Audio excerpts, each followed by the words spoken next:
আবু আম্মার জুরুনি রোহিঙ্গাদের পক্ষে, মুসলমানদের পক্ষে মর্দে মুজাহিদ, আরবের একজন, মদিনা ইউনিভার্সিটির একজন টিচার, নিজের আরাম আয়েশ যশ খ্যাতি সব বাদ দিয়া রোহিঙ্গাদের অধিকার প্রতিষ্ঠার জন্য, মুসলমানদের অধিকার প্রতিষ্ঠার জন্য অস্ত্র হাতে তুলে নিয়েছে।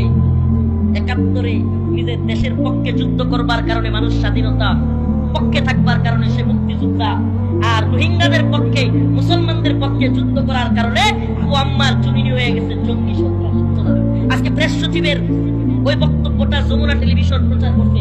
যমুনা টেলিভিশনের নিউজটা প্রচার করার সাথে সাথে আমি একটা কমেন্ট করেছি প্রেস সচিবের নিচে, কিভাবে সমস্যার সমাধান করবেন, কিভাবে রোহিঙ্গাদের ফেরত পাঠাবেন? সেই রোহিঙ্গাদের পক্ষে, মুসলমানদের পক্ষ থেকে জিহাদ করতেছে আবু আম্মার জুনুনি। সেই আবু আম্মার জুনুনিকে আরাকান আর্মি কিছু করতে পারে নাই, যে আবু আম্মার জুনুনিকে মায়ানমারের সেনাবাহিনী কিছু করতে পারে নাই। বাংলাদেশে রোহিঙ্গাদেরকে জিহাদের জন্য তৈরি করতে চাইছিল, আপনারা বাংলাদেশে আমেরিকার কথা শুই না তারা জেলখানায় বইরা রাখছেন। তাইলে রোহিঙ্গাদের সমস্যার সমাধান হবে কি?